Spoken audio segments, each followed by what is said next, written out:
Celui qui n'est pas content, hein, il saute sur le pont de Bebda. Le culte de la personnalité de ça. Oui. Ah, ça. Bonsoir les gars, bonsoir les filles. Comme ça, vite fait, un petit live improvisé.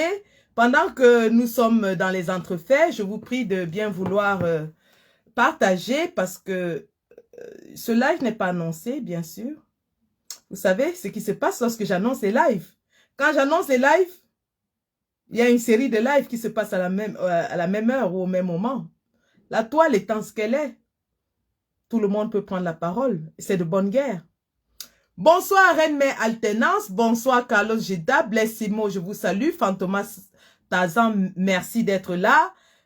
Bonsoir à tous ceux qui sont connectés sur la page Sandy Boston officielle. Et merci d'être présents parce que nous allons procéder aujourd'hui à une analyse, bien sûr, de la situation en ce qui concerne le combat que nous menons. Eugénie Patricia, salut. Géraldé, je vous salue, merci. Donc, nous allons comme ça le faire. Et ce faisant, nous allons aussi, bien sûr, nous définir notre rôle dans le changement que nous souhaitons voir au Cameroun. Parce que oui, nous avons notre rôle à jouer, nous avons notre partition à jouer. Mais quelle est cette partition? Quelle est la façon que nous pouvons contribuer dans ce combat pour être plus efficace? Small Nobisic, je vous salue. Merci. Ramenez tout le monde. Et bien, comme vous le savez, il y aura bien sûr une analyse très pointue. Hein. Vous savez que je ne fais pas dans le détail. Marie-Paul Alpha Emma, je vous salue. Passi Yochu, bonsoir. Je ne fais pas dans le détail. Je ne vais pas verser, comme certains le veulent, dans l'invective inutile. Parce que à la force des arguments que nous posons, il nous oppose la force des insultes, justement pour que nous tombions dans la voie facile qui est la voie du clash et qui nous décrédibilise. Je le sais parce que j'ai été dans ce camp et je sais le travail qui était fait. Le travail qui était fait était justement de pousser les gens à bout afin de les amener à tomber dans l'invective, dans l'insulte, pour les présenter au peuple comme des gens qui ne font rien, mais qui passent le temps à insulter les autres. Donc, nous n'allons pas tomber dans ces pièges. Nous sommes plus futés que ça. D'accord. Alors, bonsoir, bonsoir, bonsoir, bonsoir tout le monde. Bonsoir. Comme l'intitulé de ce live vous l'indique, nous allons parler justement de la stupidité de la démarche armée au Cameroun. Est-elle propice? Les conditions sont-elles réunies?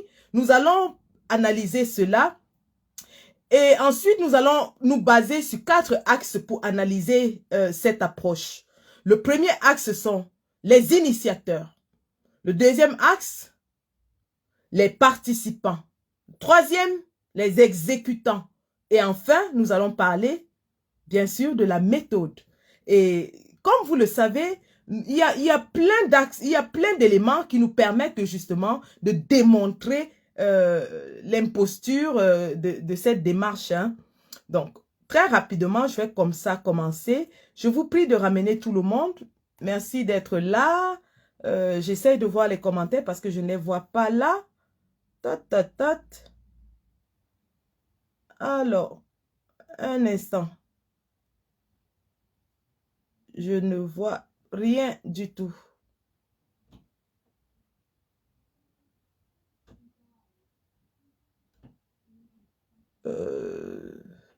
Un instant, s'il vous plaît.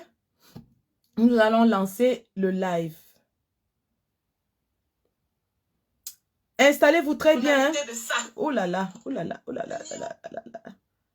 Alors, voilà, comme ça, je suis dans l'autre page où je vais évidemment contrôler les commentaires. Parce que comme vous le savez, je fonctionne un peu en louve. Hein. Vous savez, les louves, c'est des lionnes. Hein. Elles vont à la chasse. Quand la lionne laisse la meute, parce que la lionne laisse son troupeau. Hein. La lionne, c'est la protectrice du troupeau, en fait. Le lion dort. Le lion dort. Il est actif lorsque la lionne a déjà fait la chasse. C'est la lionne qui va à la chasse. La lionne va solitaire. Elle est seule.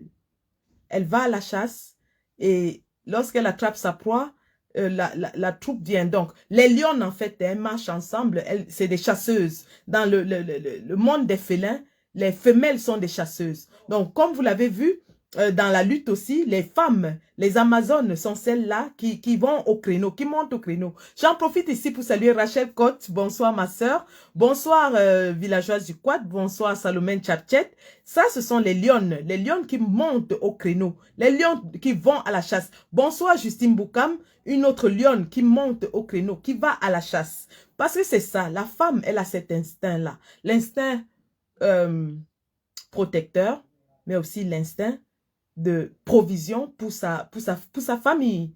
Donc, nous allons comme ça, je vais ainsi, partager dans la page Sandy de Boston, et ensuite je vais contrôler les commentaires.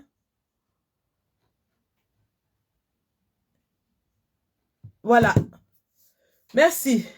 Donc, comme je vous l'ai dit, ce soir, nous allons parler des différentes possibilités qui s'offrent à nous pour continuer la lutte que nous avons commencée et bien sûr, explorer les différentes propositions pour mener à bien ce projet ô combien cher qui vise à libérer notre pays.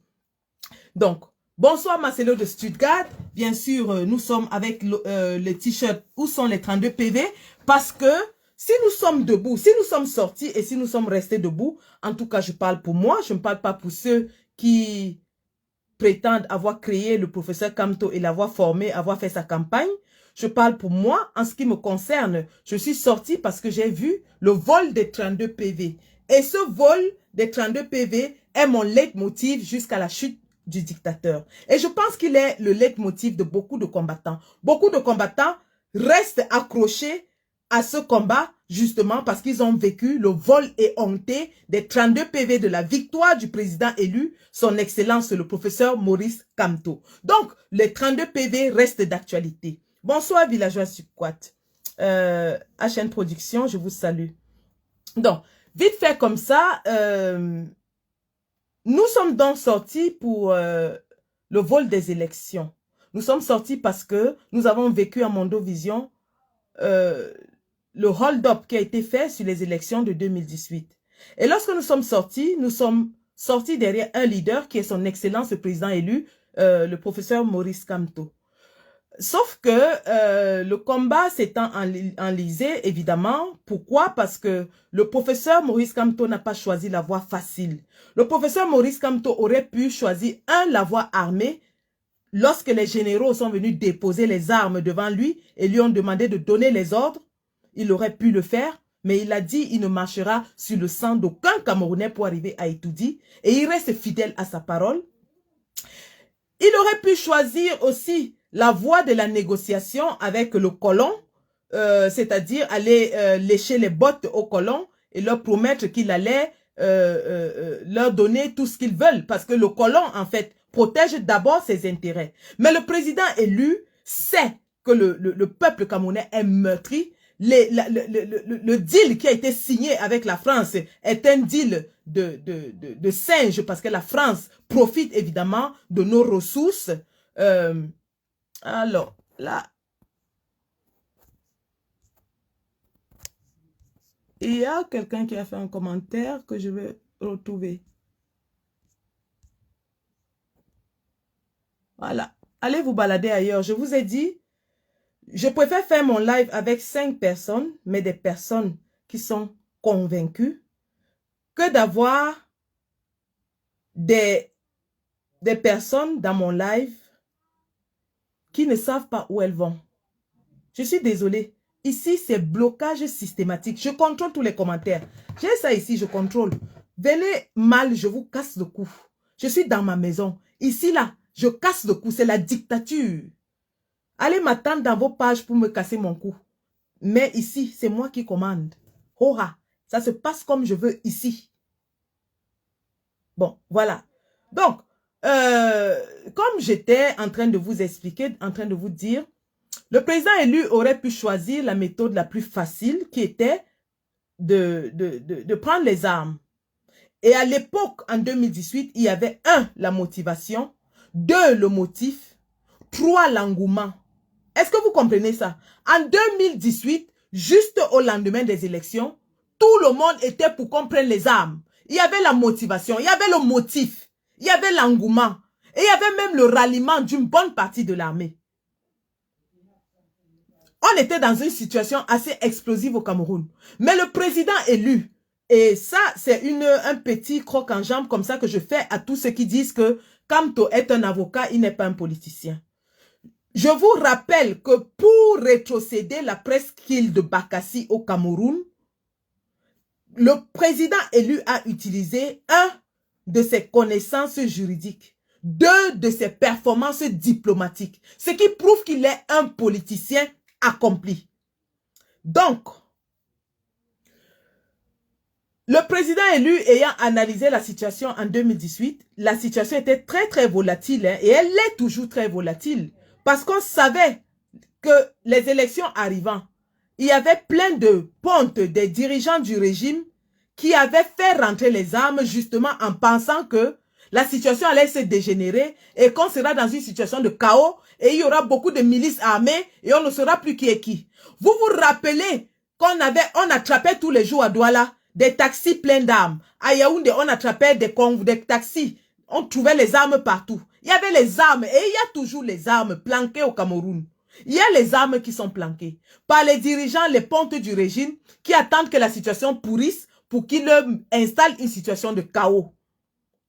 Notamment l'un de ces pontes du régime, Monsieur Mbengo, qui est aujourd'hui en prison et qui était ministre de la Défense, qui en a profité pour stocker un gros stock d'armes, justement, parce qu'il n'a jamais caché son ambition de prendre le pouvoir.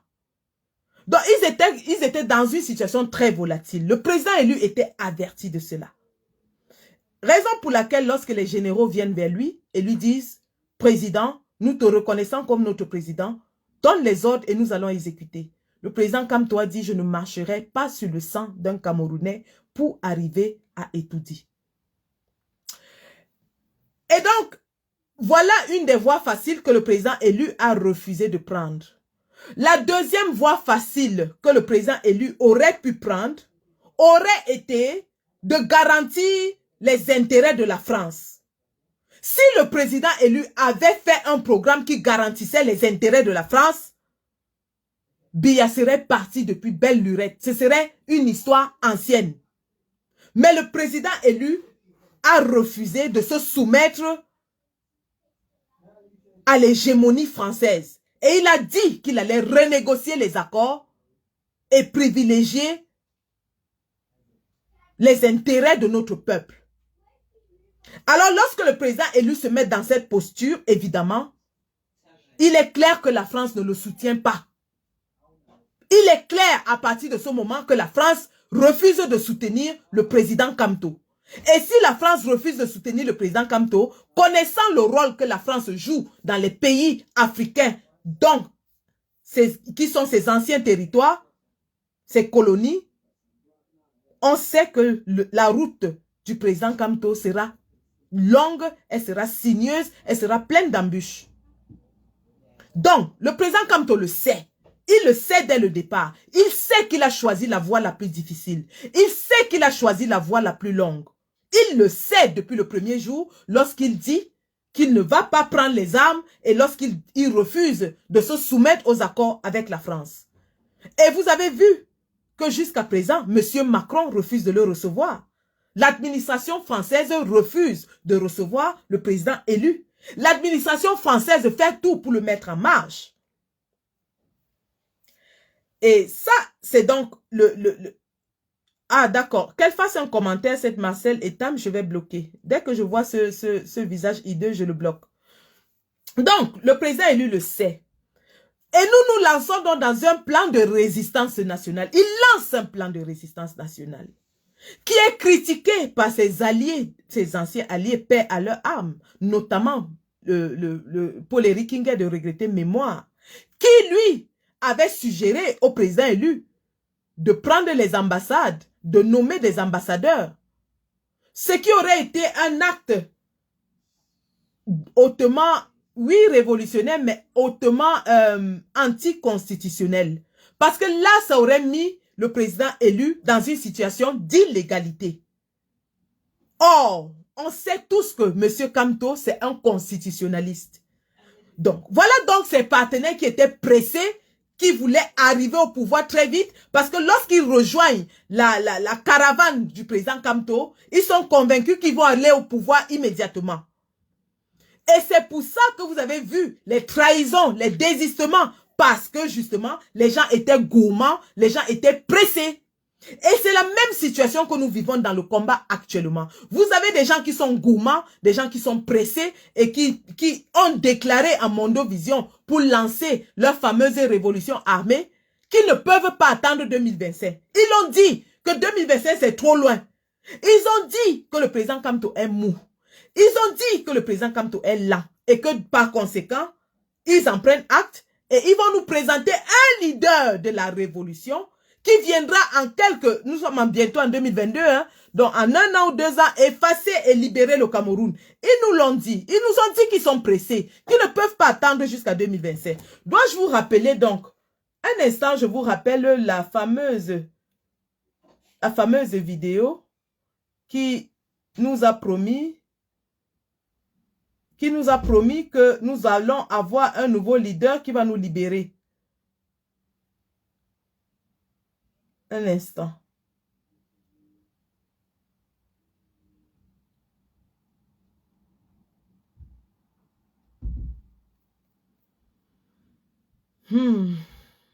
Parce qu'il faut toujours se le rappeler. Hein, pourquoi? Parce que quand les gens se demandent pourquoi nous insistons, c'est justement parce qu'il y a eu ces antécédents. Écoutez bien. Un instant. Je ne suis plus si... Maintenant, moi, je vais vous dire quelque chose. Je ne suis plus, je ne suis plus dans la résistance. Si j'étais, je ne suis plus dans la résistance. Maintenant, je prends acte de la scission qu'il y a désormais entre... Je prends acte de la scission qu'il y a désormais. La résistance et la révolution. Les résistants vont se placer désormais de côté.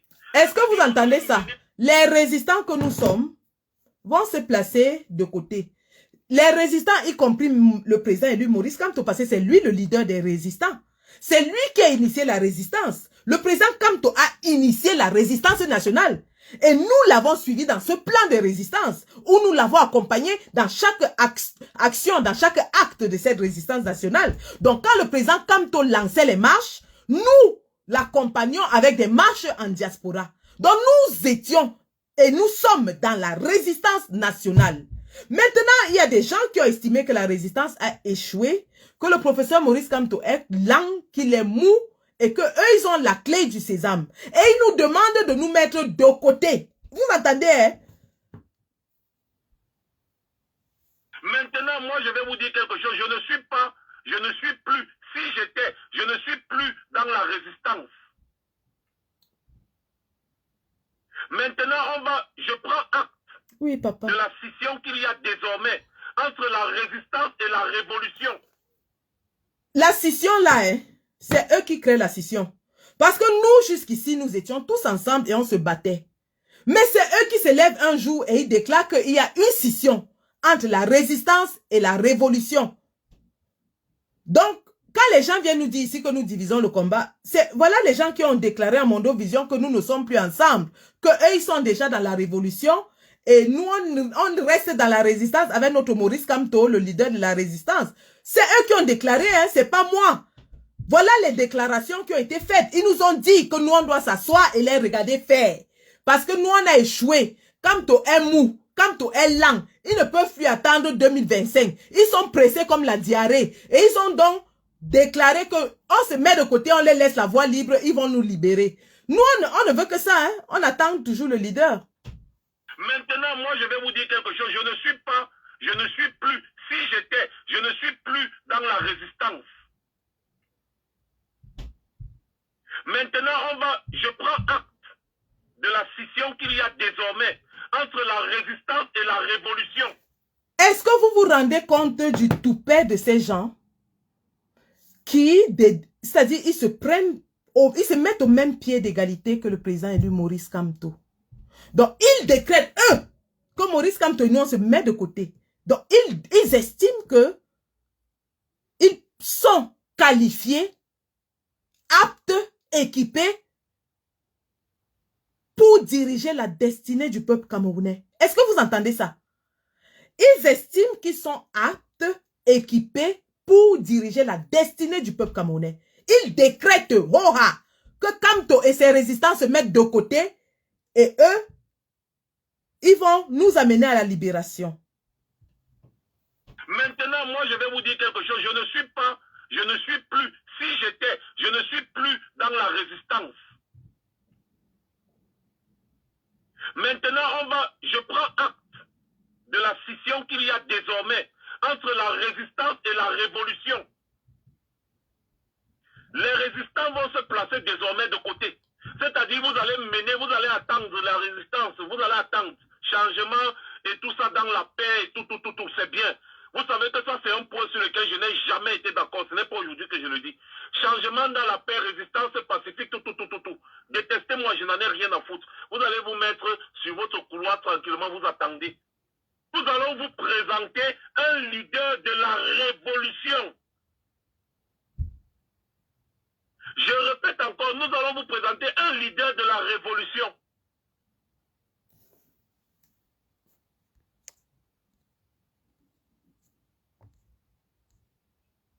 Donc, est-ce que vous avez entendu?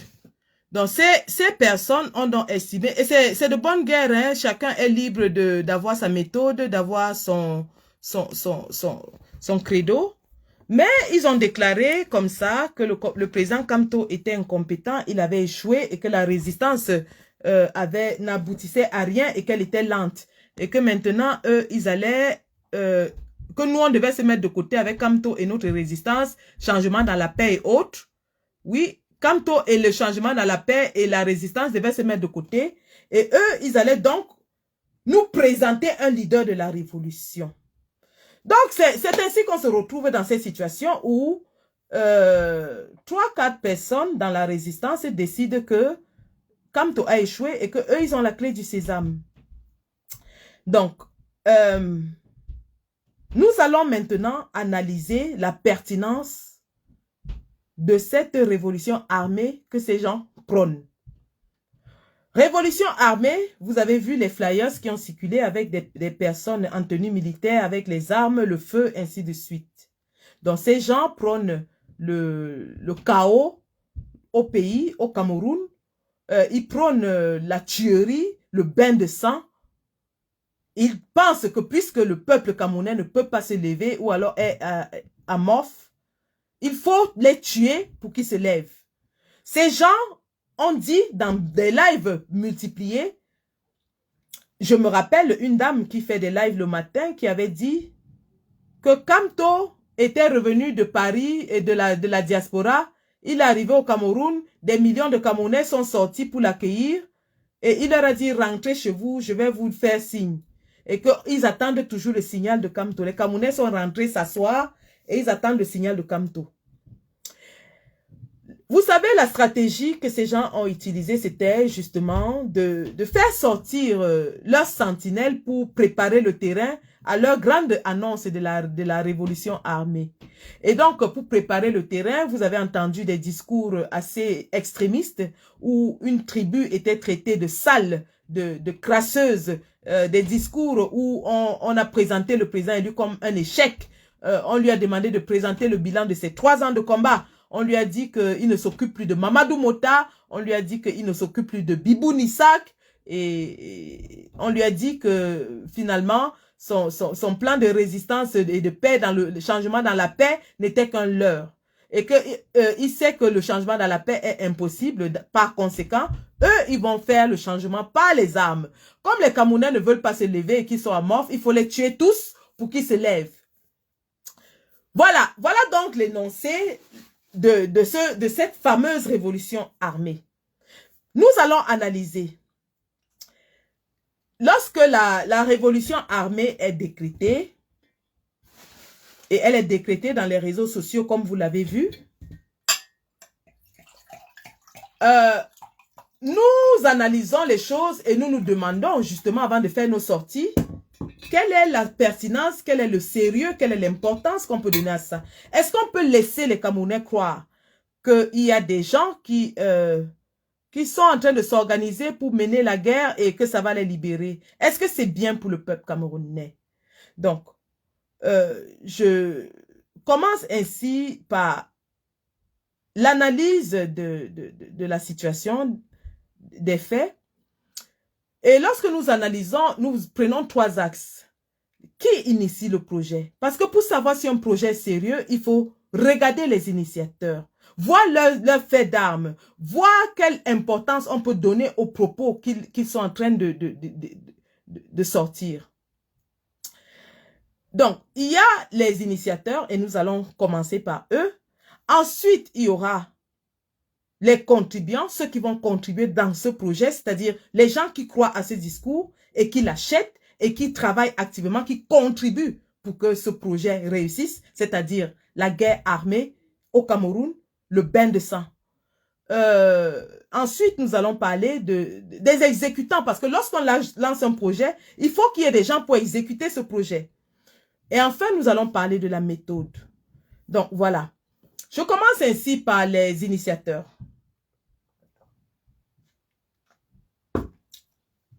Les initiateurs de cette lutte armée, qui disent préparer la lutte armée au Cameroun, vous les connaissez tous, ils se sont tous déclarés dans la toile.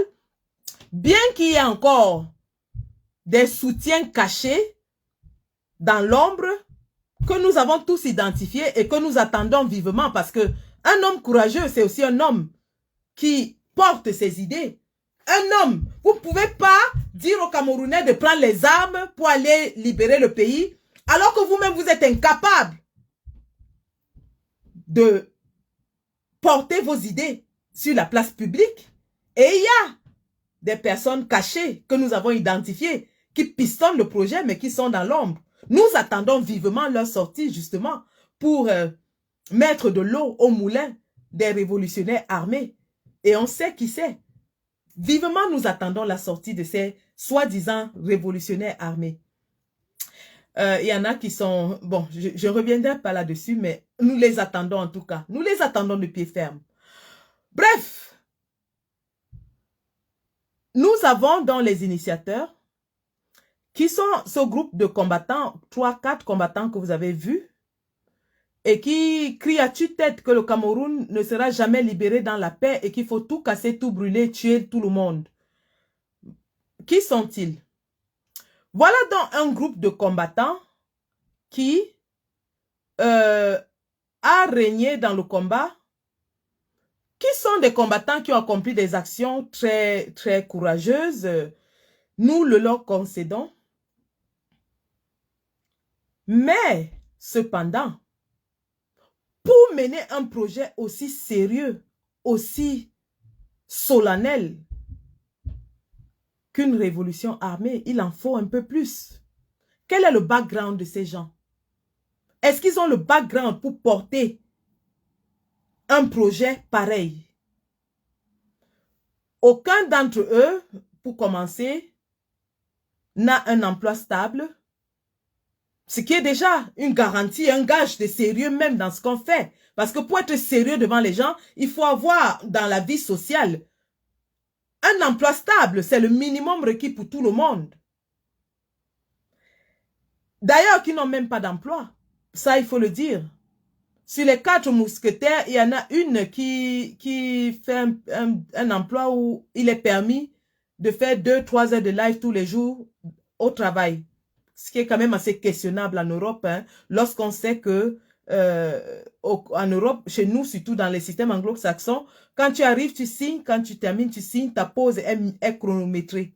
L'Européen te paye à la performance, il ne te paye pas pour la présence. Donc, et le reste des mousquetaires sont sans emploi. Donc, on se pose déjà la question, comment est-ce que des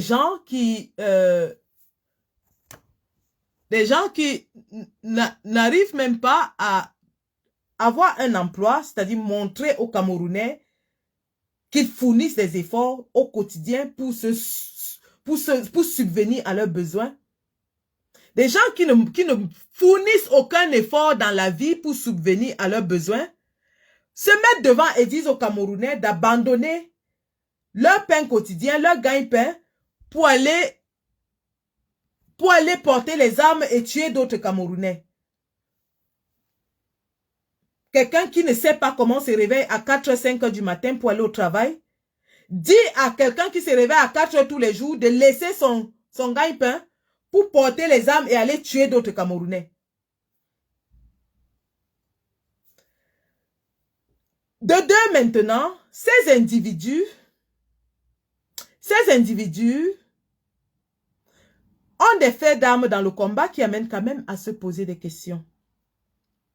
Lorsque vous initiez un projet, on aimerait voir que ce projet a réussi. Vous initiez 1, 2, 3, 4, 5 projets qui réussissent. Comme ça, on vous fait confiance pour le 6e projet parce qu'on a vu votre record. On a vu ce que vous avez fait. On a vu de quoi vous êtes capable.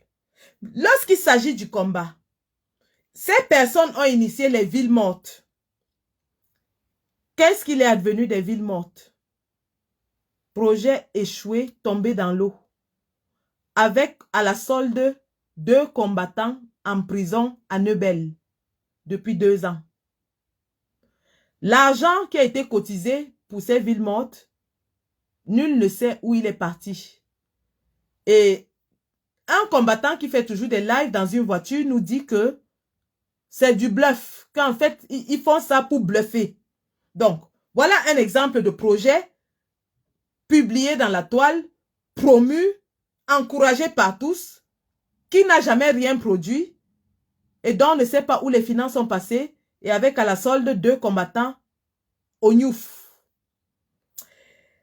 Ce qui m'amène quand même à me poser des questions parce que ces gens sont des gens qui ont dit qu'on ne doit assister personne dans le combat, qu'on n'assiste pas les prisonniers, que le combat n'est pas le service social. Cependant, ils envoient les Camerounais sur le terrain, mener leurs actions, et lorsque ces Camerounais sont arrêtés, ils les abandonnent en prison. Il y a un des combattants emprisonnés qui a fait appel à moi en me disant qu'il est dans une souffrance terrible et qu'il est en prison parce qu'on l'avait arrêté avec les tracts des villes mortes. Ces gens l'ont abandonné en prison et maintenant ils ont lancé d'autres projets. Deuxième exemple de projet lancé toujours par ces personnes. On ne sait pas à quel niveau le projet a été mené, où il est. C'était le projet pour fouetter les sardinards. Que tout le monde a accueilli avec des applaudissements, des cris pour dire que oui, non, nous on est pour le tic-au-tac, action-réaction, que l'équilibre de la terreur fait régner la paix. Donc ces sardinards-là, il faut les fouetter. Et directement, ils ont lancé une collecte pour fouetter les gens, hein, on lance une collecte. Pour fouetter les sardinards, on a lancé une collecte. On a lancé la collecte, les gens ont cotisé de l'argent. Mais je n'ai pas encore vu un sardinard qui a été fouetté depuis. Est-ce que vous avez eu des échos des sardinards qui ont été fouettés? Parce que moi-même, ma famille était exposée. Hein. Je suis comme ça dans les problèmes avec mes frères de même ventre à cause de cette histoire de Chancel Léontine qui nous avait exposés. J'aurais aimé qu'on l'attrape et qu'on le fouette. Il est où? Où est passé l'argent du fouettement? Est-ce qu'on vous a donné la suite, ce qui s'est passé de cet argent qui a été collecté pour fouetter les sardinards? Une fois encore, le monsieur nous a dit que c'était du bluff. Donc, 2 actions, 2 collectes d'argent et résultat, bluff, 0 action sur le terrain, rien du tout. Je vous donne le record comme ça c'est des initiateurs de la lutte armée au Cameroun. Ce qu'ils ont accompli dans ce combat. Les initiateurs de la lutte armée qui vous disent que faites leur confiance, ils vont libérer le Cameroun à coups d'armes. Il faut tuer, il faut casser, il faut brûler parce que quand toi est là, il est mou. Deuxième action menée dans ce combat sans suite. Que ce soit en termes d'exécution de l'action, que ce soit en termes de la gestion de l'argent ou alors en termes de bilan. 0. On passe à autre chose. troisième action que ces gens ont entrepris dans ce combat et que je vous ai certainement présenté l'autre jour, c'était à grand coup de live pour nous dire que le président Kamto va être arrêté parce qu'on essaie de l'impliquer dans le procès des ambassades et qu'il faut cotiser. Il faut cotiser à tout prix pour payer les avocats afin que Kamto ne soit pas arrêté. Et vous avez entendu, ils nous ont dit que c'était du bluff dans un audio que je vous ai présenté. Parce qu'entre eux, ils n'étaient pas d'accord. L'un dit que ce n'est pas vrai quand tu as été écarté de la procédure dès le départ. L'autre dit non, non, non, laisse, je fais ça parce que je sais que ça va produire quelque chose. Oui, ça produit les cotisations, mais c'est aussi un autre bluff, comme il dit. Parce que lui, ses stratégies, c'est du bluff. Voilà un autre bluff. Voilà une autre cotisation qui est entrée dans l'eau.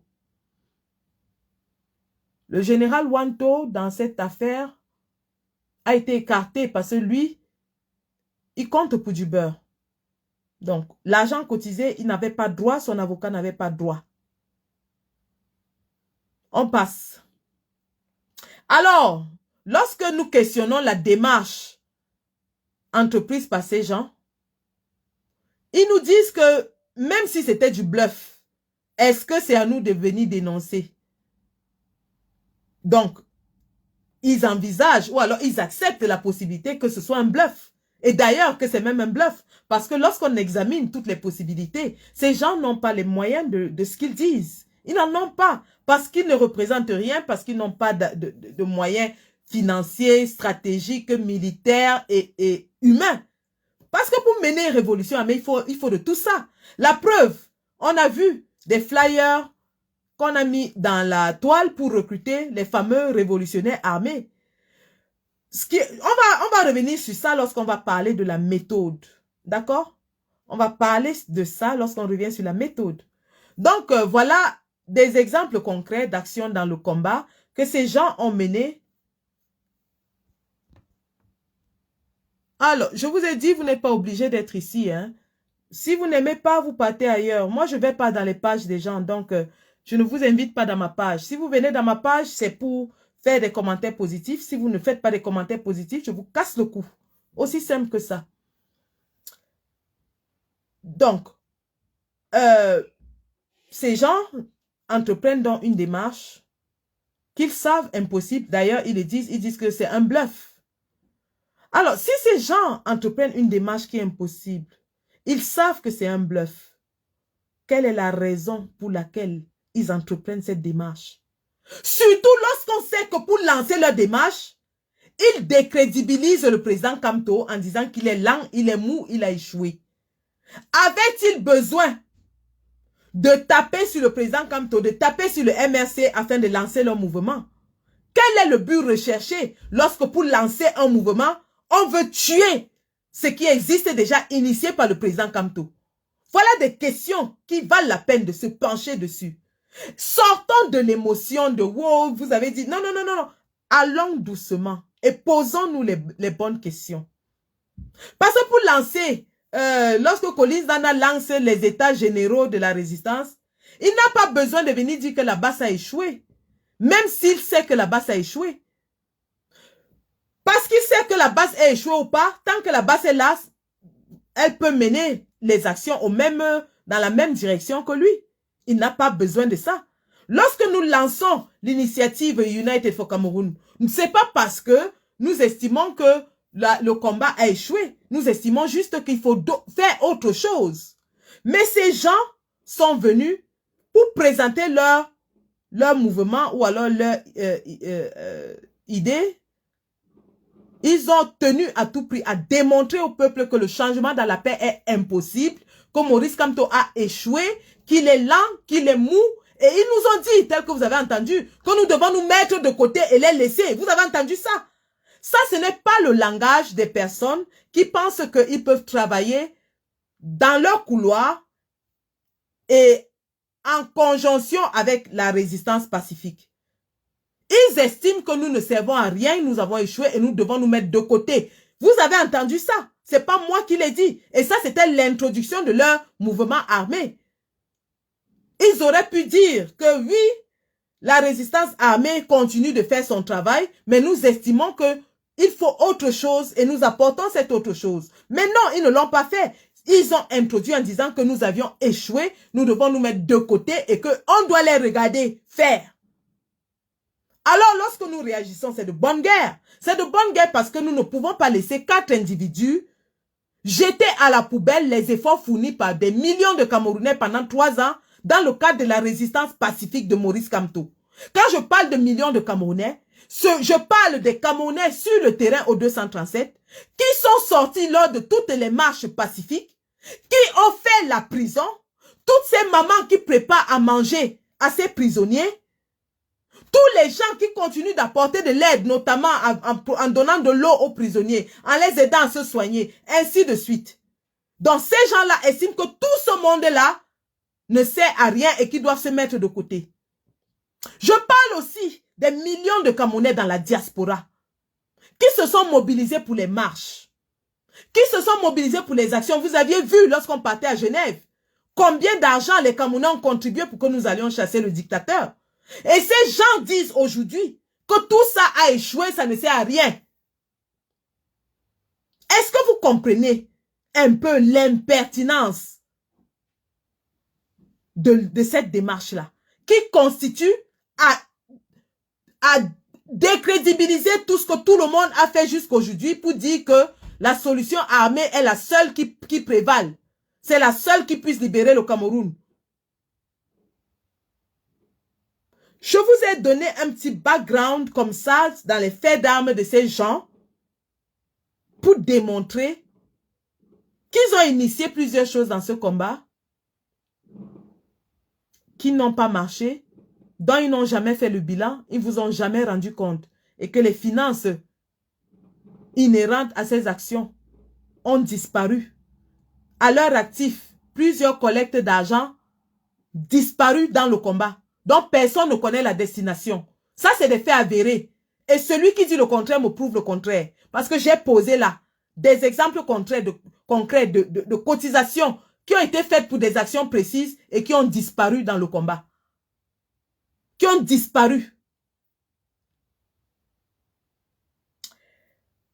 Maintenant, après avoir parlé des initiateurs, nous allons parler des contribuants, de ceux qui croient à cela, de ceux qui contribuent ou contribueront à cela.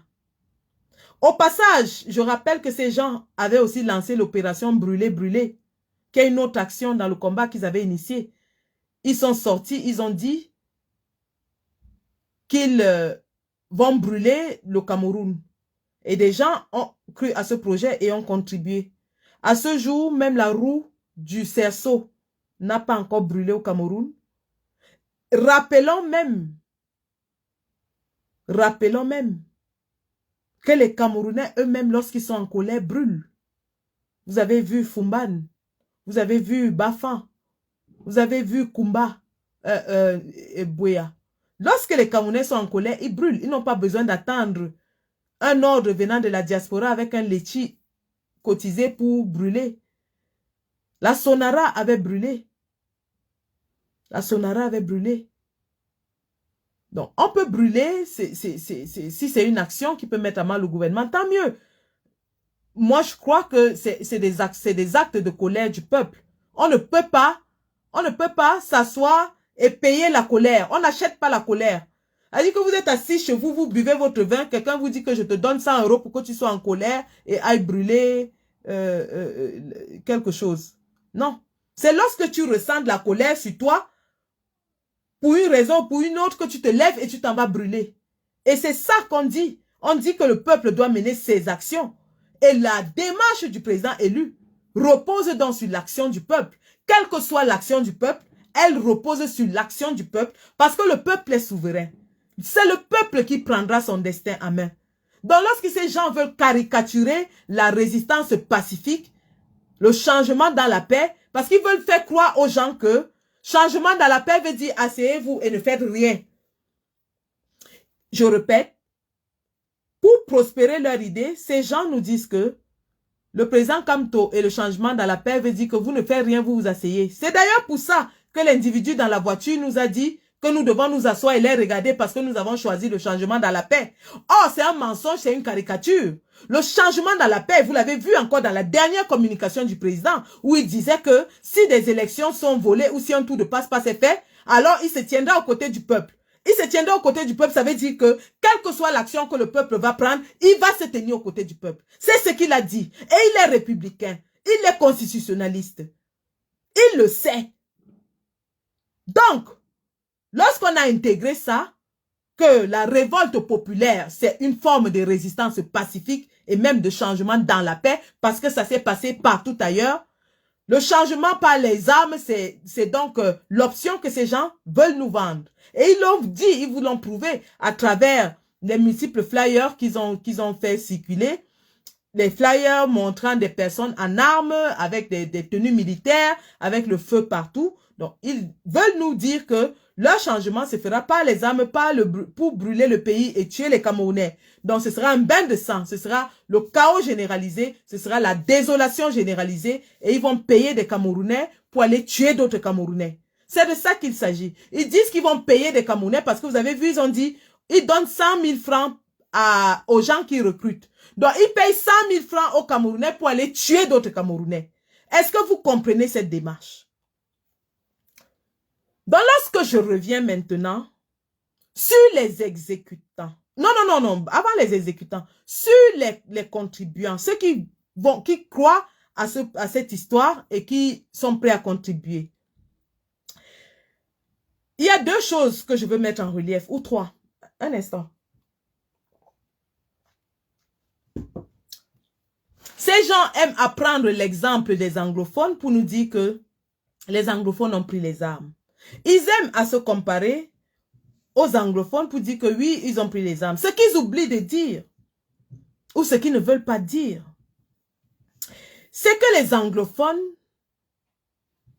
ont une démarcation territoriale. Pour commencer, ils ont fait une démarcation territoriale de 1. De 2, ils ont fait des revendications corporatistes. Ils ont fait des marches. Écoutez bien, hein? Les anglophones ont fait des marches, ils ont fait des réclamations, ils ont fait des appels au dialogue. Les anglophones ne se sont pas levés du jour au lendemain et ont pris les armes. Il y a eu une démarche. Il y a eu une démarche.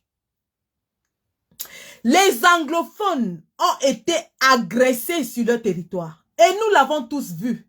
L'agression a duré au moins 2 ans avant que les gens ne prennent les armes. C'est-à-dire que la milice de M. Biya allait dans les universités, kidnappait les étudiants, les humiliait en les roulant dans la boue, les fouettait. Et ça, c'est documenté, c'est vu. La milice de M. Biya allait dans les écoles et violait des jeunes filles. Ça, c'est documenté, c'est vu. Tout le monde le sait.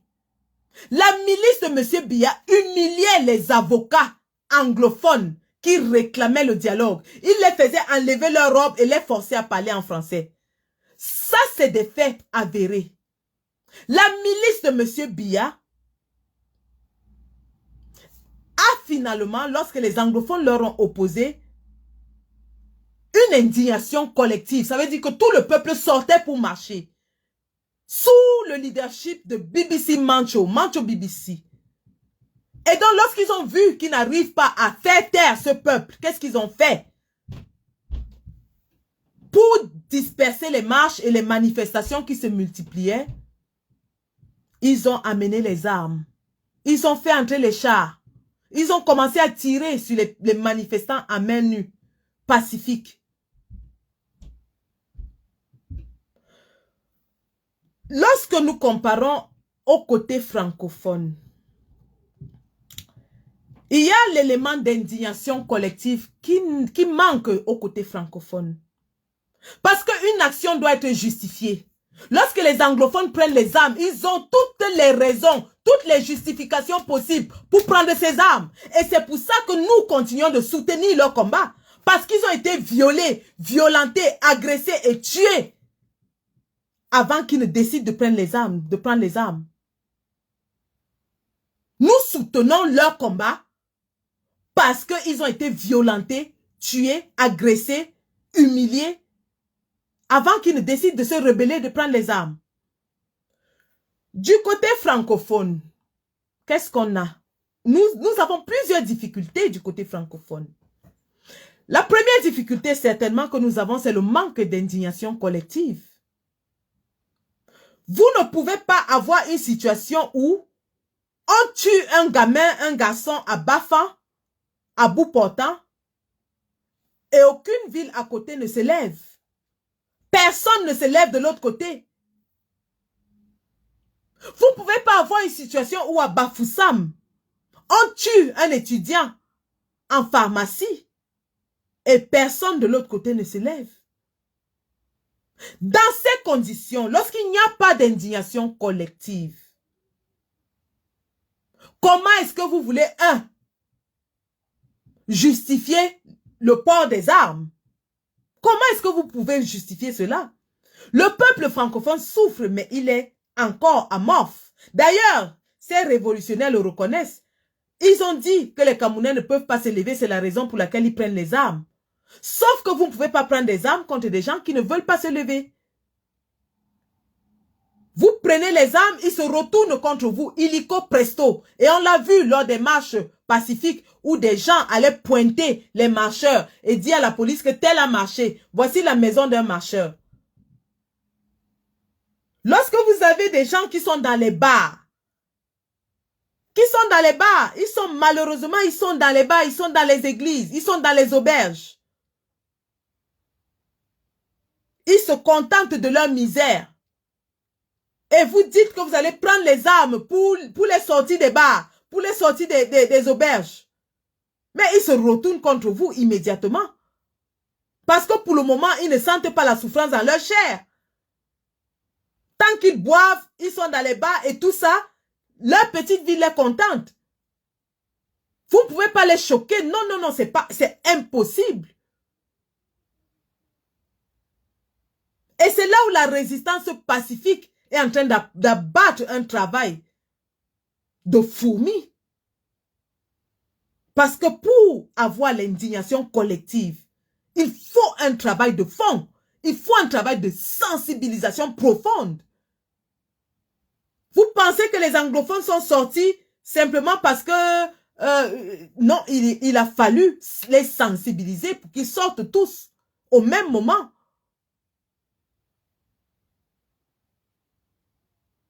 Donc ces gens nous disent que la méthode qu'ils vont adopter, c'est-à-dire les armes, brûler les boutiques, les magasins et surtout les magasins de Bamileke qu'ils estiment qu'ils continuent de soutenir la dictature. Encore une fois, l'homme Bamileke est victime parce que ailleurs, ils ne peuvent pas s'en prendre aux gens. Il faut toujours cibler le pauvre Bamileke qui ne s'indigne, enfin, qui est un homme paisible, quoi.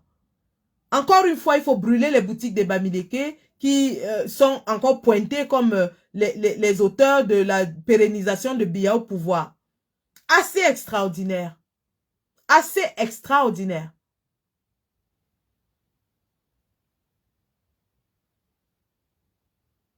Donc, la méthode consiste donc à aller brûler, à tuer. Mais est-ce que les conditions sur le terrain sont réunies ou propices pour que une lutte armée soit possible au Cameroun? Le peuple n'adhère pas. Le peuple n'adhère pas. L'armée est subordonnée à ses pontes. L'armée est subordonnée à ses pontes. Conséquence, les révolutionnaires sont obligés de venir recruter dans Facebook. Et ils vous disent que le recrutement est en train d'avancer, le recrutement pour la guerre armée dans Facebook. Même comme les risques que nous avons soulignés sont que les premières personnes à s'inscrire et appeler seront effectivement les sardinards, les hommes du régime, qui vont se faire passer pour des résistants et vont appeler.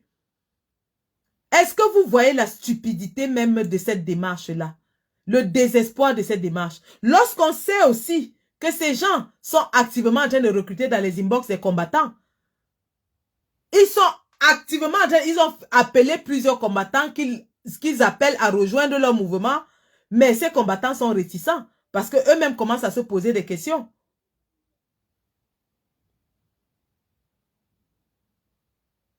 Je ne vais pas citer les noms des gens qui ont été contactés et qui questionnent la pertinence d'une telle démarche.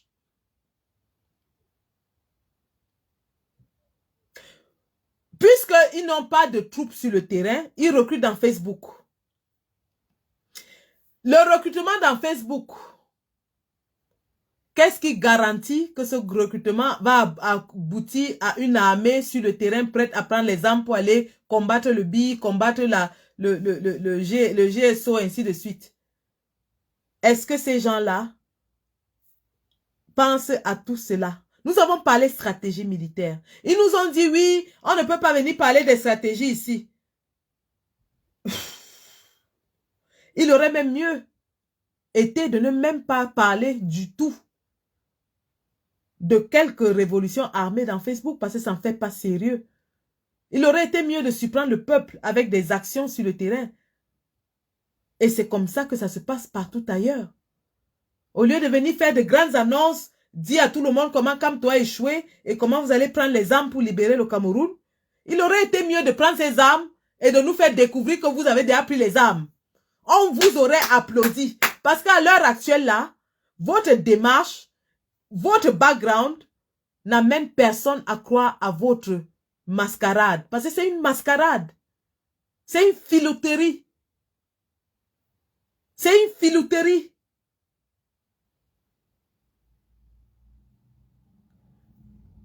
Je passe en passant, je reviens aux contribuants parce que ça, je me suis un peu égaré dans les explications de terrain. Alors, les contribuants, c'est-à-dire que ceux qui vont financièrement contribuer à ce projet, ceux qui vont soutenir ce projet.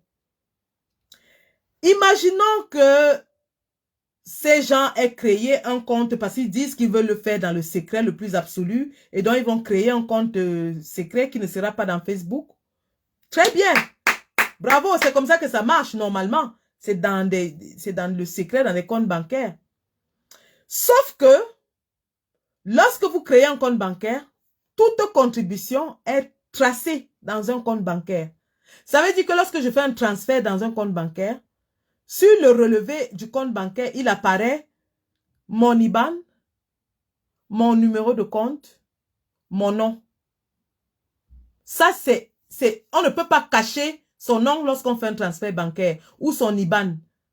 On ne peut pas. Donc, tous ceux qui iront contribuer dans cela sauront qu'ils sont en train de contribuer justement pour un acte de terrorisme. Pourquoi est-ce que je parle de terrorisme? Et qui sont d'ailleurs, pour cela, passibles d'être emprisonnés, surtout s'ils sont en diaspora, en Europe. Ça ne pardonne pas. La loi sur le terrorisme est très, très dure en Europe. Mais alors vraiment très dur. Vous avez vu ce qui s'est passé avec le PayPal lorsque certaines personnes sont allées déclarer que c'était pour le terrorisme, bloqué et sous enquête pendant 2 ans. Alors, ces gens qui vont aller contribuer dans ce truc-là pour acheter les armes et combattre au Cameroun, qui sachent qu'ils sont passibles d'emprisonnement pour financement de terrorisme. Même si c'est 1 centime qu'ils ont mis. Pourquoi je parle de terrorisme? Parce que la démarche que ces gens, et c'est pour ça que je parlais de légitimité sur le terrain, la démarche que ces gens-là prennent n'est pas légitime. Elle n'est pas légitime parce qu'elle n'a pas l'adhésion du peuple. Elle n'est pas légitime parce qu'il n'y a pas d'agression prouvée par l'armée sur le peuple. Les anglophones ont cette légitimité. C'est pour ça que l'ONU, les Nations Unies, les États-Unis et tout le monde n'intervient pas parce qu'on leur reconnaît la légitimité de leur combat. Je répète, les anglophones qui sont d'ailleurs aux États-Unis et qui ont compte bancaire, qui contribuent, je dis bien les anglophones, ne sont pas inquiétés parce que la communauté internationale reconnaît la légitimité de leur action. Parce qu'il a été documenté pendant des années, les agressions, les exactions. Parce qu'il est documenté que c'est l'armée de M. Biya qui est entrée dans leur territoire pour tuer des citoyens. Donc, ils ont le droit de défense. Ils ont le droit de se défendre. Ils se défendent. Mais lorsque vous voyez dans le côté francophone, Les Camerounais qui sont dans les bars, qui ne se plaignent de rien, même comme ils vivent dans la misère la plus absolue, même comme ils n'ont pas d'eau, pas d'électricité, pas d'hôpitaux et tout ce qu'on connaît, mais néanmoins, ils sont encore dans les bars. Ils sont dans les bars. Et l'armée n'est pas allée tirer sur eux dans les bars. Biya n'a pas sorti ses chars de guerre pour aller tirer sur les gens dans les bars. Il n'y a pas eu d'indignation collective du côté francophone, des marches collectives qui, en dehors des marches du président élu, que le président élu avait organisées, évidemment, qui ont été réprimées à travers les lances d'eau et tout ça, les peines d'emprisonnement.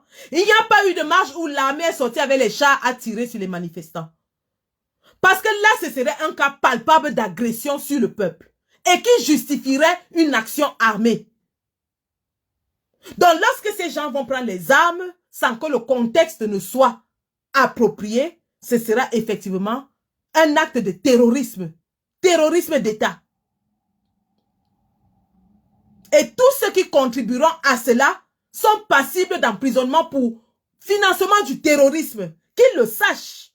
Que ce soit dans un PayPal, que ce soit dans un... tout ce que vous voulez, tous les moyens de collecte possibles. Sauf si étant aux États-Unis, même s'ils envoient le cash, les Western Union, les MoneyGram et tout ça, ont la traçabilité. Il y a toujours la traçabilité. Donc, contribuer dans ce projet sans que le peuple n'ait un motif légal et légitime de prendre les armes, alors vous contribuez à attaquer un État et vous êtes des terroristes. Et vous n'attaquez pas que l'État, vous attaquez les citoyens aussi. Parce que lorsque vous allez prendre les armes, ce sont les pauvres citoyens dans les quartiers qui vont mourir. Ce sont les pauvres citoyens dans les quartiers qui vont mourir. Les armes que vous allez prendre là, ça ne va pas tuer le bille. D'ailleurs, vous n'avez pas d'armée. Qui est entraîné parmi vous pour prendre les armes? Et lorsque vous nous dites que la solution armée est la plus rapide, lorsque vous nous le dites, ça suppose que vous êtes prêts à entrer en action. Parce que vous nous avez dit que vous ne pouvez pas attendre 2025. Donc, si vous ne pouvez pas attendre 2025, ça veut dire que dans quelques mois, vous allez lancer votre action militaire. Ça veut dire que vous êtes prêts à prendre les armes, que vous avez les troupes sur le terrain. Ça veut dire que 2025, tout sera déjà fini. Mais si vous n'avez pas tout ça et que vous dites qu'il vous faut du temps pour préparer, pour recruter, pour former, pour récolter de l'argent, 2025 sera déjà passé avant que votre projet ne soit même mis sur pied. Alors, dans ce cas, vous êtes des arnaqueurs, des menteurs, des affabulateurs. Vous ne pouvez pas présenter un projet comme la solution rapide. Dans un mois, vous allez libérer le Cameroun et vous n'avez même pas les troupes sur le terrain. Vous n'avez pas de troupes sur le terrain. Vous n'avez pas d'argent. Vous n'avez pas de moyens. Que ce soit les moyens logistiques, financiers, matériels, militaires, humains. Vous n'avez rien. Nada. Zéro pointé. Et vous le savez. Mais puisque vous savez que vous n'avez pas les moyens de votre politique et que vous voulez quand même vendre cela aux Camerounais, ça résume à une arnaque. Parce que ceux qui auront contribué là-dedans ne pourront jamais réclamer leur argent. Ils ne pourront pas réclamer leur argent parce qu'ils ne pourront pas justifier pourquoi ils ont mis l'argent. Ils ne pourront pas. Tu mets l'argent dedans, tu sais que tu es en train de mettre pour le terrorisme. Dès que c'est parti, c'est parti. Tu ne pourras pas réclamer que remboursez-moi mon argent. Parce que tu vas dire que... mais ils vont dire qu'on te rembourse quoi? Tu as financé pour quoi? Tu vas dire j'ai financé pour brûler le Cameroun. C'est toi qui es coupable. Tu ne peux pas financer pour brûler un pays. Donc, c'est une arnaque à ciel ouvert. C'est simplement une arnaque à ciel ouvert. Parce que non seulement ces gens n'ont pas les moyens, mais aussi le contexte actuel n'est pas propice à une révolution armée, à une guerre civile au Cameroun. Je ne vois pas les Camerounais en train de prendre les armes contre d'autres Camerounais. François Brydon, vous faites comme si vous ne comprenez pas. Ce n'est pas une question de temps, c'est une question de motivation, de motif. Les anglophones avaient la motivation et le motif pour prendre les armes. Les francophones n'en ont pas. S'ils avaient, ils ne seraient plus dans les bars. S'ils avaient, ils devaient s'indigner quand on tue un Camerounais. Mais ils ne s'indignent pas. C'est de ça qu'il est question. Même la bagarre entre deux personnes. C'est-à-dire, si tu veux lutter contre quelqu'un, ce n'est pas le plus fort qui gagne la lutte, hein. C'est celui qui est le plus motivé, hein. L'ancham, c'est celui qui est là. C'est-à-dire, c'est celui qui ressent dans son corps, qui est motivé pour lutter. On ne paye pas quelqu'un pour aller lutter pour quelqu'un d'autre, hein. Il faut avoir la motivation. Et en ce moment, les Camerounais sur le terrain n'ont pas la motivation.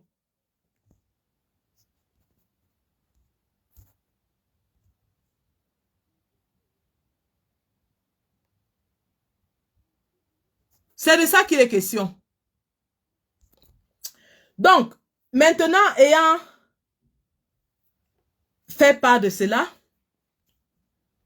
nous, parce qu'il faut bien souligner hein, que tous ceux qui vont contribuer dans ce projet sachent à quoi s'attendre. Effectivement, ce sera le cas. Quand il s'agit maintenant des personnes sur le terrain, c'est-à-dire des exécutants, de ceux qui vont exécuter cette fameuse lutte armée, ceux qui vont exécuter la fameuse lutte armée, parce qu'ils sont en train de recruter dans Facebook pour des gens qui vont aller lutter au Cameroun sur le terrain. Bon, rappelons au passage comme ça hein, que nous sommes tous assis en diaspora, dans le confort de nos maisons, bien au chaud, en train de boire du chocolat chaud ou du café. Mais qu'on recrute des gens sur le terrain pour aller lutter avec les armes contre le bille. Un leader, c'est aussi celui-là qui lead par l'exemple. On nous a dit qu'on va nous présenter un leader révolutionnaire. Évidemment, chaque révolution a besoin d'un leader. Et je ne pense pas que cette lutte armée se mènera sans leader. Certainement, ce ne sera pas Kamto, parce que Kamto ne prône pas la lutte armée. Et ils nous ont dit qu'ils vont nous présenter un leader de la révolution. Nous attendons toujours, parce qu'il faut qu'il y ait un leader sur le terrain pour amener les troupes. Comme les Field Marshal, les généraux Piti, ils sont des leaders sur le terrain. Déjà, il y a ça, il y a un leader qui est caché quelque part. De deux, les gars qui vont aller porter les armes contre le bire. Ces gars-là, ils sont en train d'être recrutés dans un groupe, dans un truc Facebook, où tout le monde peut avoir accès. C'est-à-dire que les gars du BIR même peuvent entrer dans ce groupe. Les gars du gouvernement entrent dans ce groupe facile. De un. De deux, maintenant, lorsqu'ils sont sur le terrain, lorsqu'ils vont se faire arrêter ou tuer, éliminons la thèse de tuer parce que tout le monde se fait tuer. Lorsqu'ils vont se faire arrêter, leurs leaders en diaspora, ou alors les gens, leurs commanditaires en diaspora, ne feront rien pour eux. Ils vont les abandonner en prison. Comme ils ont abandonné ceux qui sont en prison pour les villes mortes qu'ils avaient initiées. Ils ont abandonné les gens qui sont en prison pour les villes mortes. Ils avaient initié les villes mortes dans Facebook. Ils ont abandonné ces gars en prison. Ils ne leur donnent rien. Ils ne s'occupent pas d'eux. Ils n'en parlent même pas. Et ils nous disent qu'ils n'en parlent pas parce que c'est une stratégie de guerre. Mais, justement, quand on a des combattants qui tombent, il faut en parler pour justement susciter la rage chez les autres. Lorsque le président est élu, il y a des combattants qui sont en prison. Est-ce que Kamto nous cache les qui sont en prison? Il y a la liste des prisonniers, non? Donc Kamto est bête pour cacher ceux qui sont en prison, pour dire aux gens que non, Biana n'a arrêté personne, continuons. Hein? C'est ça qu'ils nous ont dit. Hein? Ils nous ont dit que non, que quand les anglophones, les ambazoniens là-bas, quand on tue, ils ne disaient pas le nombre de personnes qu'on a tuées, que c'est une stratégie. Parce que tout pour eux, c'est le bluff. Hein? Tout pour eux, c'est le bluff. Donc, ils vous envoient sur le terrain, on vous arrête et ils vous disent qu'ils ne diront jamais qu'on vous a arrêté. Vous allez croupir en prison, vous allez moisir en prison comme ceux qui sont en prison pour les villes mortes sont en train de moisir et ils ne s'occupent pas d'eux, ils n'en parlent pas. Alors qu'il aurait été pertinent justement de se battre pour que ces gars soient libérés, de se battre pour qu'ils soient entretenus. Eux qui nous ont dit ici qu'on ne doit pas assister les prisonniers, que c'est le combat ne paie le service social, qu'on doit les laisser en prison et continuer la lutte pour les libérer.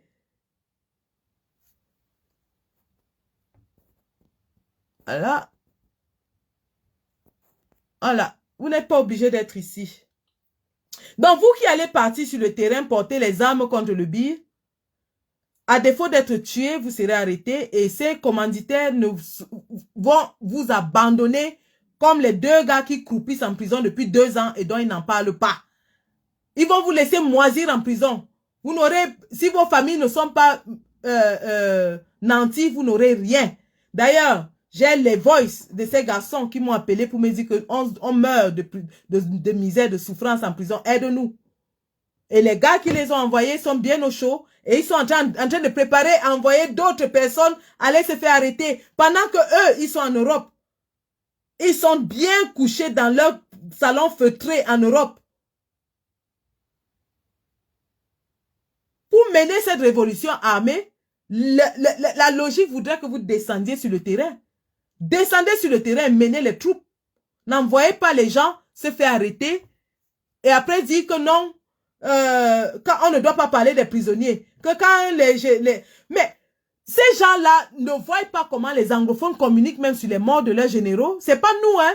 C'est eux-mêmes qui nous disent qu'on a tué tel général. Et quand ils disent qu'on a tué tel général, ça suscite encore la rage des autres. Ils prennent des gens pour les cons ou quoi? Tous leurs échecs, ils masquent ça en disant que c'est du bluff et que c'est des stratégies. Voilà donc. Pour les contribuants, vous savez ce que vous encourez. Nous sommes en Europe et aux États-Unis, au Canada.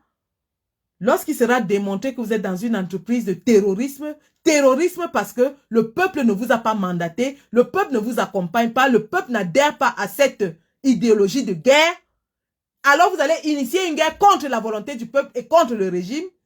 Alors vous êtes dans une situation de terrorisme.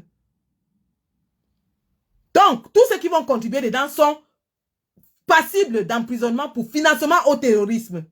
Et tous ceux qui seront sur le terrain pour participer à ces actions avec les armes en main contre l'armée régulière, soi-disant qui veulent libérer le pays, ne sont rien d'autre que des terroristes. Ils vont se faire canarder, ils vont se faire emprisonner et leurs fameux commanditaires en Europe ne lèveront pas le petit doigt.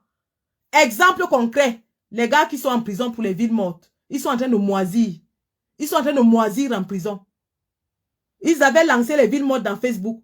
Des gens ont cru et des gens ont participé. Ils sont en prison pour ces histoires de villes mortes. Et ils n'en parlent pas, ils ne les aident pas, ils ne font rien pour eux. Ils ne font rien pour eux. Au contraire, ils lancent encore quelque chose d'autre qui va encore mener d'autres personnes en prison pour lesquelles ils vont cotiser l'argent, ils vont manger dans leur ventre pendant que vous irez en prison. C'est de ça qu'il est question. Et lorsqu'on parle maintenant de la méthode, parce que je vous ai dit, ils vont multiplier des lives pour m'insulter, dire comment je suis folle, je marche nue, je suis laide, je suis sale, je suis bamileke, je suis dans la réunion du village. Aux insultes, nous opposerons les arguments. Je répète, aux insultes, nous opposerons des arguments. Et ce soir, je ne sors rien. Mais s'ils insistent, j'ai des voices que je peux sortir. J'ai des choses que je peux sortir pour démontrer que c'est des arnaqueurs. Il y a un monsieur qui est quelque part dans le pays où je vis, que j'ai dénoncé dernièrement pour sa machination, sa manipulation du combat. L'inventeur de la mort de Biya. Parce qu'il faut que ce soit clair pour tout le monde. L'inventeur de la mort de Biya. Qui, en réponse, m'a opposé des insultes. Mais je lui dirais, je ne vais pas verser dans le clash parce que c'est la solution facile. Je ne verserai pas dans ça. Argument contre argument. Si vous discutez, le jour où vous m'amenez sur le terrain des arguments, je sors mes arguments. Si vous n'avez pas les arguments, continuez dans l'invective. Mais nous ne versons pas dans cela. Parce que ceci étant dit, après ces lives, d'ailleurs j'invite tous les combattants pro-Kamto, pro-changement dans la paix, nous allons maintenant nous approprier la démarche du président élu. Nous allons dès à présent nous investir à faire comprendre la démarche du président élu. Nous allons nous investir à démontrer que le président élu sait exactement où on va et ce qu'on doit faire. Et nous allons nous atteler à déterminer notre part dans le changement, dans la paix. Parce que chacun doit faire sa part. Le président élu fait sa part. Nous allons faire notre part. Et nous avons un rôle important à jouer.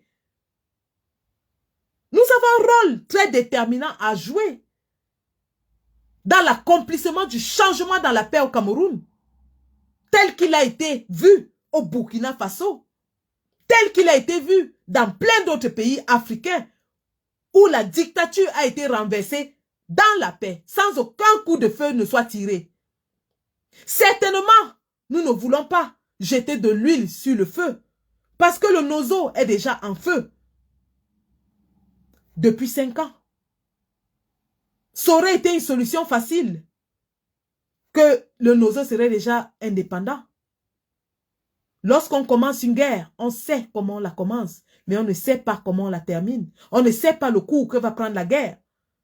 On ne connaît pas les paramètres inconnus qui vont entrer dans cette sauce explosive qu'est une guerre.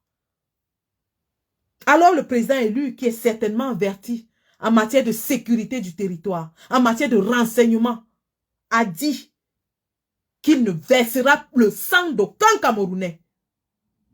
Et il travaille activement pour que la paix revienne au nord-ouest et sud-ouest Cameroun. Et nous avons certainement commencé ce travail-là. Travail d'alerte de l'opinion internationale. Travail de diplomatie de couloir. Et des gens nous ont dit que la diplomatie a échoué. Qu'on doit abandonner, seulement prendre les armes, la diplomatie a échoué. Vous rigolez. Lorsque nous sommes dans un monde aussi changeant, regardez les élections qui sont en train de se faire en France. Changement de régime aux États-Unis. Vous ne savez pas le travail qui se fait en background. Vous n'avez aucune idée. Pour décréter comme ça que la diplomatie a échoué. Un, vous n'avez pas le background intellectuel qu'il faut. Je dis bien, vous n'avez pas le background intellectuel qu'il faut pour comprendre ces choses. Deux, vous n'avez pas le background militant qu'il faut. Parce qu'il faut avoir une expérience militante. Deux, trois, vous n'avez pas les outils diplomatiques et même les carnets d'adresse pour comprendre ce qui se passe. D'ailleurs, on se pose même des questions. Il est de bon ton de se poser les questions sur votre revirement. Parce que c'est vous qui avez reviré. Vous voulez faire croire aux gens que ce sont les autres qui ont viré, alors que c'est vous. Hier, vous chantiez Kamto, mon président. Kamto me dit, va, je vais. Aujourd'hui, vous dites que Kamto est mou, qu'il est faible, qu'il a échoué. Les CT avaient même sorti que Kamtamou, M. Kamou. Aujourd'hui, on dit qu'il a échoué. Et vous voulez faire croire aux gens que c'est vous qui avez, c'est nous qui avons reviré. Mais c'est vous qui avez tourné à 360 degrés. Vous avez tourné le dos à Kamto. Vous avez tourné le dos à Kamto. C'est ça qui est la vérité. Et il est de bon ton de se poser la question de savoir pourquoi. Pourquoi est-ce que vous avez tourné le dos à Kamto?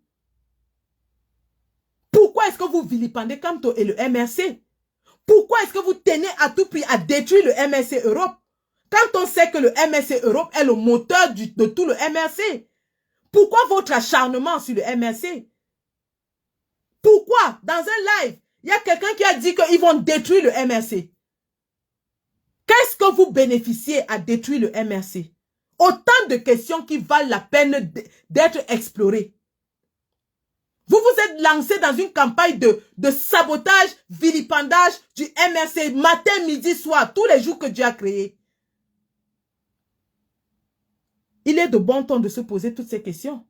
Lorsqu'on sait que vous avez déclaré que vous n'êtes pas des militants, que vous êtes des activistes, mais aussi, au vu de cela, des activistes qui vont néanmoins au Quai d'Orsay, et pas des moindres, au Quai d'Orsay. Le Quai d'Orsay qui a refusé de recevoir Kamto, comme je vous l'ai dit à l'énoncé. Donc, si le Quai d'Orsay était honnête dans sa démarche envers la résistance ou alors les mouvements anti-BIA, ils savent à qui s'adresser. Mais ils ferment les portes à qui de droit et vous ouvrent ces portes. Il est question de se poser vraiment toutes ces questions. Et lorsque vous y allez tout seul. Donc Dieu seul sait ce que vous avez dit là-bas, ce que vous avez fait là-bas, ce que vous avez promis là-bas. Dieu seul sait. Parce que personne n'y était. Et si vous étiez sincère dans votre démarche de changement pour le président élu, vous savez ce que vous auriez dû faire. Lorsque vous avez un rendez-vous au Quai d'Orsay et que vous clamez partout que vous n'êtes pas politicien, eh bien, appelez les politiciens pour aller négocier la politique. Appelez les politiciens pour aller négocier la politique. Parce que ce n'est pas vous qui allez signer les accords avec la France quand le Cameroun va changer, ce n'est pas vous. Ce n'est pas vous qui serez au pouvoir, à moins que vous ayez des ambitions de prendre le pouvoir. À moins que vous ayez vous-même des ambitions de prendre ce pouvoir. D'où l'annonce d'un leader caché, peut-être. Parce que si vous n'aviez pas ces ambitions, vous n'auriez pas annoncé un leader caché, vous n'auriez pas saboté le MRC, vous n'auriez pas saboté le président élu, vous n'auriez pas engagé une démarche qui va directement contre sa démarche, et vous ne seriez pas allé négocier avec la France sans lui ou ses émissaires. C'est ça qui est la vérité.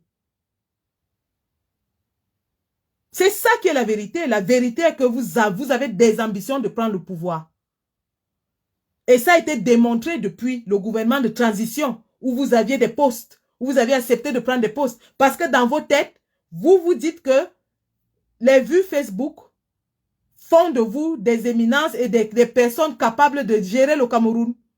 D'ailleurs, je me rappelle une femme qui a fait un live un matin et qui a dit que votre leader est plus populaire que Kamto, qui rassemble plus que Kamto, qui a dit que Kamto n'a que 2 millions de militants et les 28 autres millions de Camerounais vous étaient acquis.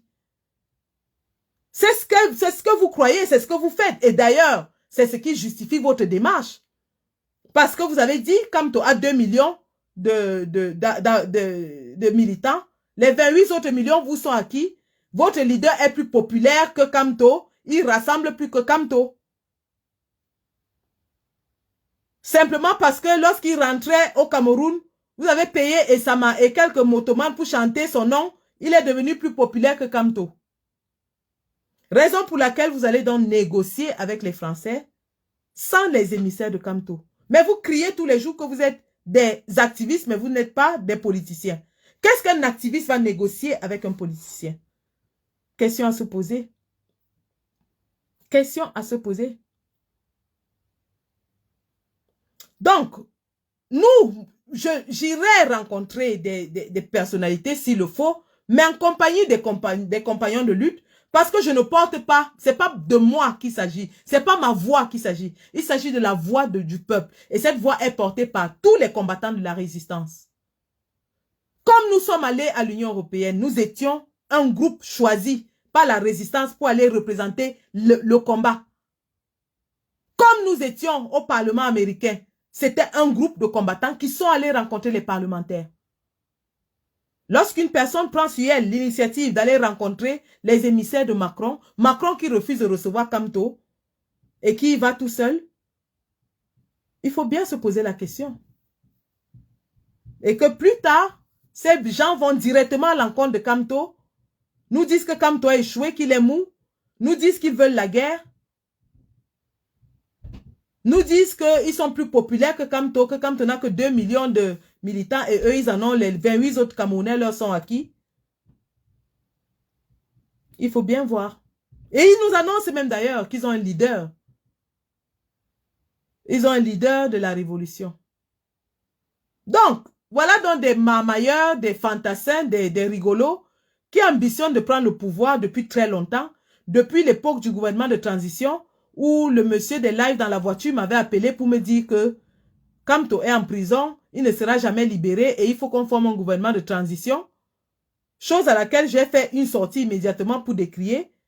Donc voilà des gens qui sont assis dans leur petit coin, qui n'ont jamais travaillé de leur vie, qui ne savent pas comment se lève le matin pour aller trouver de l'argent, Mais qui s'imagine en train de diriger tout un pays? Ils s'imaginent en train de diriger tout un pays parce qu'ils font des lives Facebook. Qui vous donne des ordres, ils vous méprisent, ils méprisent les autres combattants. Ils leur disent qu'ils n'ont pas la capacité, la même capacité de réflexion. Qui sont arrogants, insolents. Qui pensent que parce qu'on fait un live avec 700 vues, ça veut dire qu'on peut diriger le Cameroun. De toute façon, ce qui est sûr et certain, nous allons continuer notre décryptage. Mais en même temps que nous décryptons, nous allons commencer à poser des actes concrets pour soutenir la résistance pacifique. Et à la force des injures, nous allons opposer la force des arguments. C'est de ça qu'il s'agit. À la force des insultes, la dictature par les insultes et les montages vidéo, nous allons opposer la force des arguments. C'est de ça qu'il est question. Donc les gars, c'était ma petite analyse de ce soir. Simplement pour dire que lorsqu'on veut faire quelque chose, on fait la démonstration par l'exemple. Démonstration par l'exemple. Lorsqu'on dit tchouquer le fémur, nous sommes devant, nous tchouquons le fémur. Lorsqu'on dit on fait, on se met devant, on fait. On n'envoie pas les gens faire, nous-mêmes nous faisons. On se fait arrêter, on se fait emprisonner, on se fait tabasser.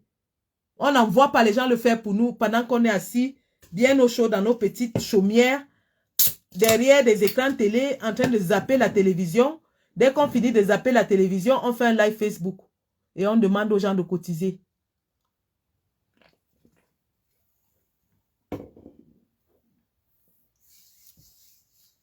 Donc les gars, résistance pacifique, dans la paix, avec le président élu. Au cœur de la résistance pacifique, le peuple. Il a dit, je me mettrai du côté du peuple. Je ne vous trahirai jamais. Que le RDPC, quel que soit le cas de figure, élection anticipée, élection programmée, quel que soit le cas de figure, le vol des élections ne passera plus. C'est ce que le président a dit. Donc les gens qui sont là et qui veulent faire quoi? Non. Pendant qu'on dit ça, il y aura élection anticipée. Élection anticipée ou pas, s'il y a vol, le peuple va se lever. Et le peuple se lève, le président est derrière le peuple. Il est avec le peuple. Il l'a dit. Il l'a dit. Donc on ne fasse pas croire aux gens que oui, parce qu'il y aura élection anticipée, il faut vite faire la guerre. Alors qu'ils ne sont même pas prêts à faire la guerre. Et qui n'ont même pas l'intention de faire la guerre, c'est ça qui est la vérité. Ils jouent, surfent sur les émotions, parce qu'il faut trouver un autre moyen d'encaisser de l'argent et le faire disparaître. C'est de ça qu'il est question. Restez vigilants. Ne vous laissez pas arnaquer. Mettez votre argent dans les causes justes. Et la lutte continue. Soutien total à tous les prisonniers politiques. C'est eux les vrais héros. Pensée spéciale au président Sissoko Ayuk Tabé. Pensée spéciale au professeur Alain Fogué. Pensée spéciale à Olivier Bibou-Nissak, Sébastien Ebala et à tous les autres prisonniers politiques. Nous avons fait confiance à un homme et nous savons qu'il préside aux destinées de notre peuple. Et c'est en resserrant les rangs,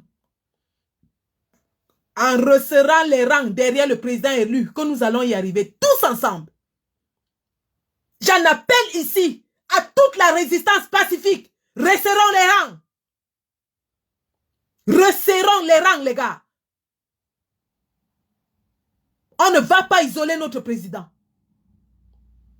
Resserrons les rangs. Résistance pacifique. Dans la paix. Changement par les urnes. Le président élu sait de quoi il parle. Et il nous amène à bon port. Et nous allons jouer notre partition. Nous allons jouer notre partition comme nous l'avons toujours fait. Pour que ce jour arrive. Et il arrive à grands pas. Ils ne vont pas nous détourner de notre objectif. Ils ne nous détourneront pas de notre objectif.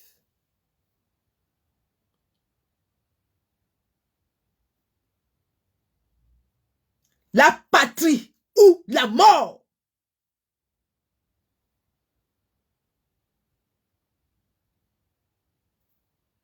Nous vaincrons.